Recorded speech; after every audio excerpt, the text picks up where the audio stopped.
Thanks very much, Simon. Thank you to all of you for being here. What's this, 5:30 on a Friday afternoon? That's pretty good. Thank you for being here. So I need to declare some things. So I have been one of the guideline development groups for one of the NICE guidelines, but I'm not going to speak on NICE's behalf. These are purely my own views that come up. But there will be some corporate slides and some very shameless advertising going on. So I'll just warn you about that. Here's the corporate slide, of course, the Alder Children's Hospital, where I work in Liverpool. And this is what we're supposed to look at today. Children with fever, how to get the best, assess the evidence, and when to suspect meningococcal disease. Here's the shameless advert, or one of them. So if you go to the Royal College of Pediatrics and Child Health website, there's an e-learning package on bacterial meningitis and meningococcal disease on that URL there. There's a very concerned-looking person introducing it. I don't know who this guy is. But there is some contribution from Professor Kroll, so that's worth watching. And if you want to know more about meningococcal disease in children, then I recommend that. But then, of course, I would because I helped develop it. Okay, enough advertising. One of the joys of living in the northwest of England is that you can be very close to where the coast is, and there's some particularly good wildlife, particularly wildlife and wild birds, if you're interested in watching those things. And that's something nice to do with your children as they're growing up. You take them out to go and look at the birds, and so you can start to recognize what birds you can see. So there's some ducky-wuckies here, aren't there? And a moorhen, a cootie-wootie. And then, of course, something turns up, and they say, well, what bird is that, Daddy? I say, oh, that's a swan.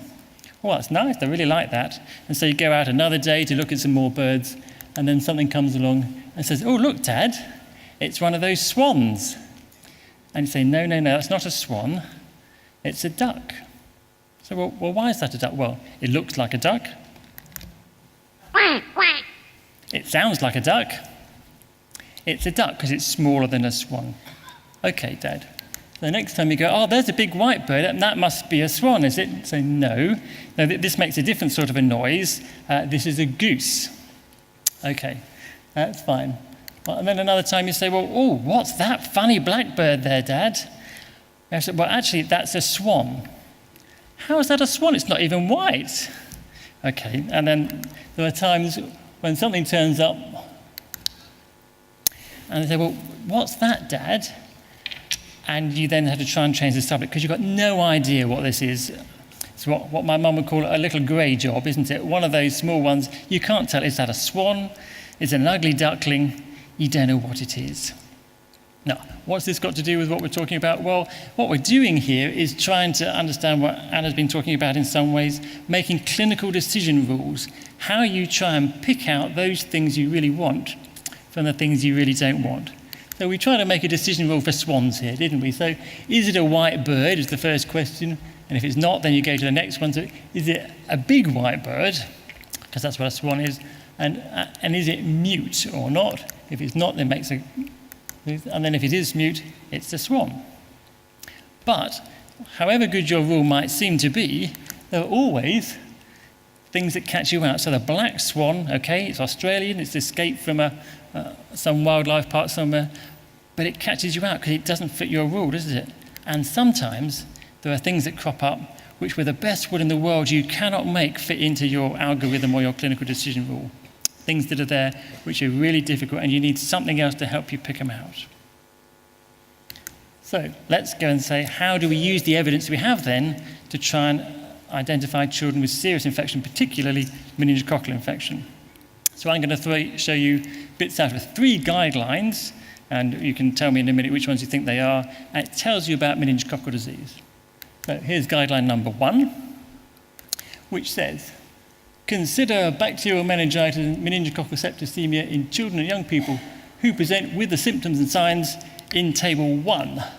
Here's Table 1, fever, vomiting, lethargy, irritability, ill appearance, refusing food and drink, headache, muscle and respiratory symptoms, chills, fever, diarrhea, sore throat, non-blanching, rest, stiff neck, leg pain, and seizures. Got that? I'm sure you wrote all those down. Good. Guideline 2, which says meningococcal disease should be considered in a child with fever and a non-blanching rash, particularly if you have an ill-looking child, large lesions, purpura, capillary refill time that's prolonged, or neck stiffness. And then guideline 3, which is a bit halfway between the two, isn't it? So the following features in an ill child should prompt consideration of diagnosis of meningococcal disease, and then these things which we've seen before. So guideline number 1 is the NICE meningitis and meningococcal septicemia guideline, which Professor Kroll was part of the guideline development group for.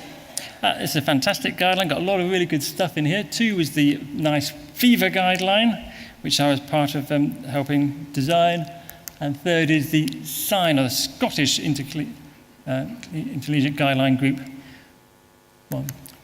So what's good about these and what can we learn from these? So the NICE meningitis and meningococcal septicemia guideline tries to list all the symptoms there might be for meningococcal disease, and it shows you then in this table, table 2, how common those are in children who've got the disease.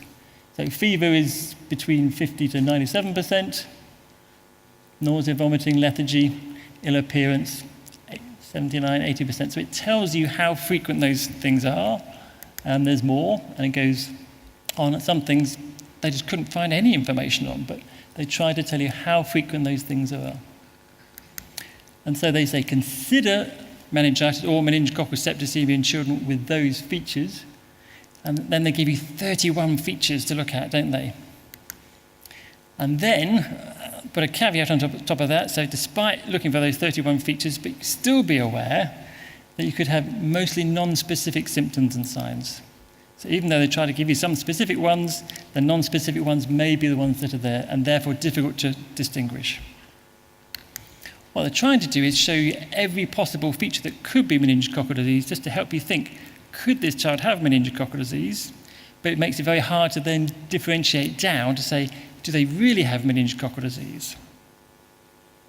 Different tack comes from the feverish guideline from NICE, which is famous perhaps for this traffic light table here, which I would hope many of you have seen, ranking children into high, intermediate, or low risk of serious infection depending on features that might be present there.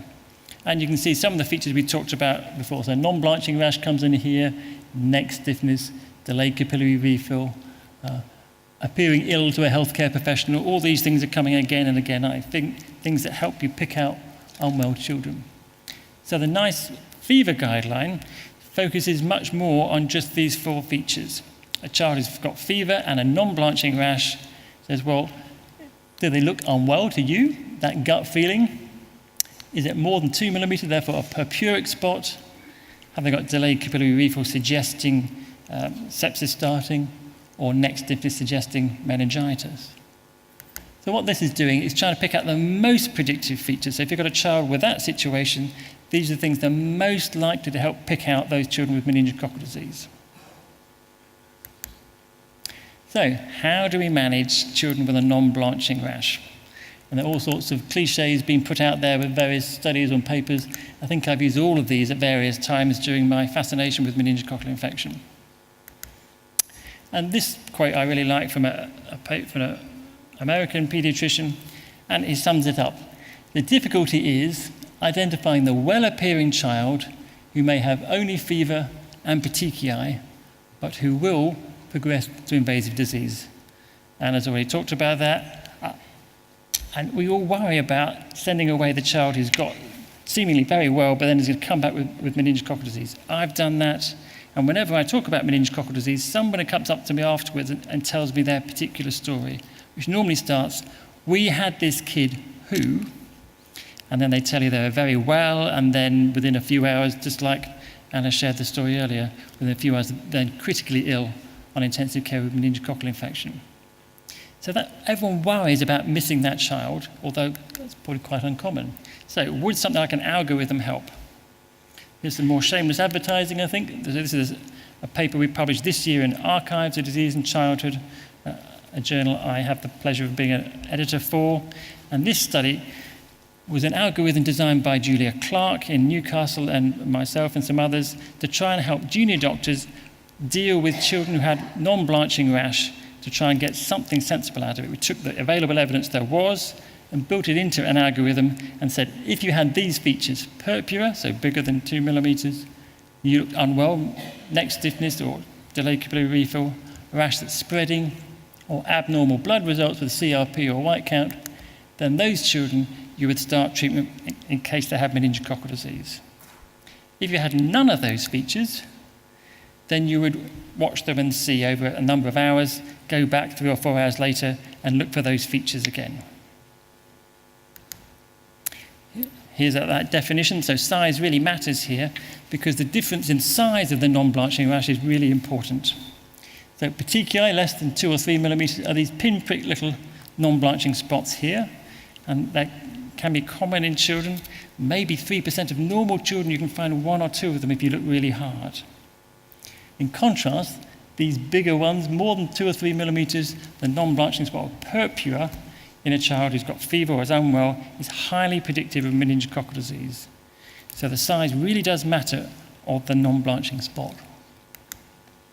So we managed to collect information from a variety of units around the UK. There were 6 or 7 different hospitals who put data in that we could look at. Some were retrospective audits, some were prospective studies using this algorithm to see how well did it pick out children with meningococcal disease who had non-blanching spots.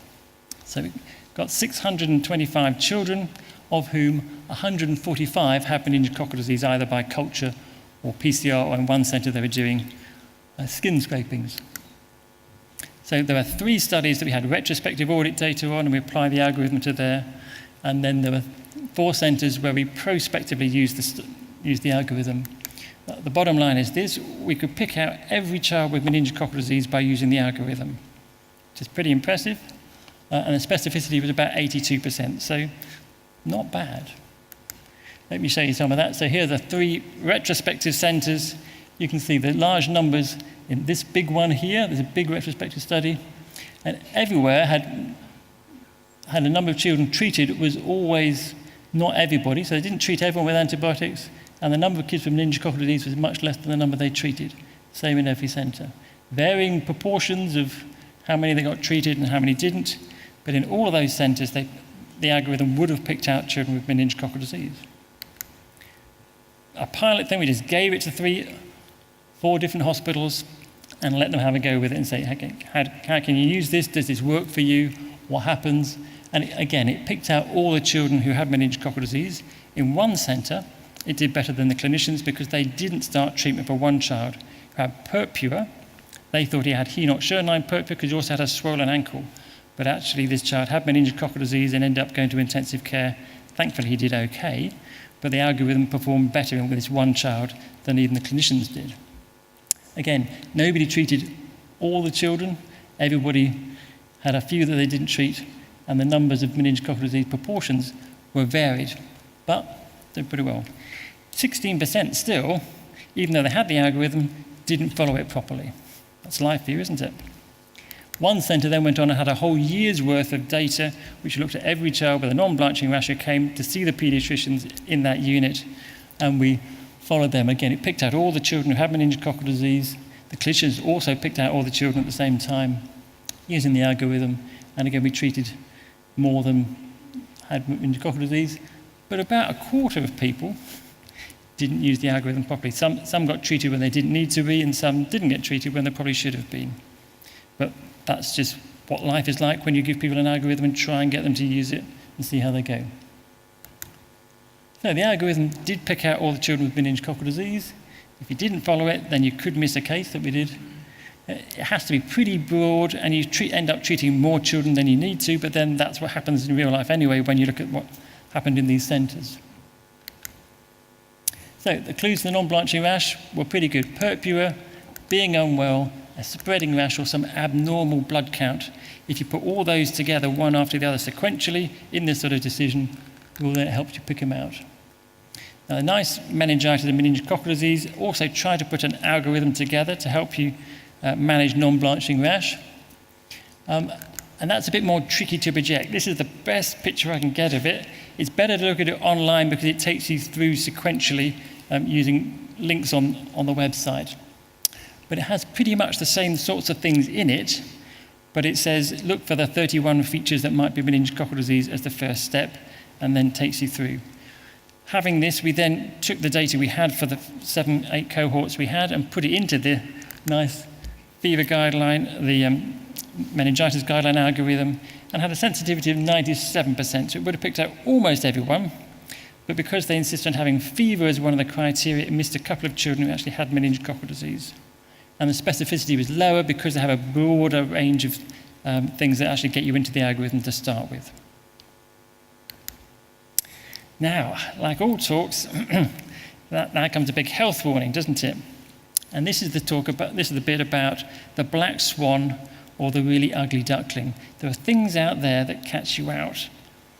So we're focusing really much on the non-blanching rash, but all you have to do is look at the big UK study looking at severe meningococcal disease to see that the rash may not be everything in meningococcal infection. It's a characteristic feature we all know about, but in this study, this is Nellie Ninnis' data, so only 61% of children before they came to the hospital had the non-blanching rash. Probably gets up to about 80% eventually of children with meningococcal disease, but that means quite a proportion don't have a rash. The other thing to get from this study is that the rash develops a bit later on into the illness. Fever, lethargy, vomiting is common, and the rash comes around about a median of 13 hours into the illness. So they've been unwell for about 13 hours before you can see the rash. So it's not always there, and it may take about 12 hours to develop, maybe slightly quicker in younger children, a bit longer in teenage and adolescents. But it may not be there. And so for primary care doctors, it's really tricky because it's there much less often in primary care than it is in secondary care. The other thing to be aware about is that there are some atypical presentations of meningococcal disease in the UK, which has started very recently because we have a new strain in the UK. So the new meningococcal W strain, which we've had in the UK, came probably from South America. It's come to the UK and is now adapted to the UK, varied a bit and become a more UK strain, and that may then spread into other parts of Europe. This is data on teenagers over a 6-month period who had this new Men-W strain and how they presented to clinicians. 7 of them presented with diarrhea and vomiting. Were thought to have gastroenteritis, sent away because they're just a teenager who turns up with diarrhea and vomiting, went away, and of them, 5 of them died. Only 2 of those ever had a hemorrhagic rash. So really unusual presentation. It's been described in meningococcal disease before, but quite a big chunk of this cohort here of teenagers had this presentation, just diarrhea and vomiting. They're unwell, but people didn't think, could this be meningococcal infection? 3 had the more typical septicemia, of whom 1 died. 2 had just septic arthritis, 2 had a pneumonia, and 1 had more standard meningitis with the typical rash, with septicemia and meningitis. So here's that rather black swan thing, isn't it? It's catching you out because it's not presenting the way it should do. So the atypical presentations, particularly with this new Men-W strain that we're now seeing in the UK that's increasing quite a lot, and we'll hear how we might prevent that, hopefully, in the next talk with Professor Kroll. So how do you spot meningococcal disease? Yet another pun on those rashes. Either this typical purpuric rash, and no matter how well they might appear, you have to think, could this child have meningococcal disease? More tricky are these children who may have a sparse or an atypical rash, sometimes a blanching rash, or may have no rash, like those teenagers with Men-W disease, and they are unwell. And here we are back to gut feeling again, looking for features of sepsis to help you pick out those children who've got something going on with a slightly funny rash that might be meningococcal infection. Okay, thank you very much.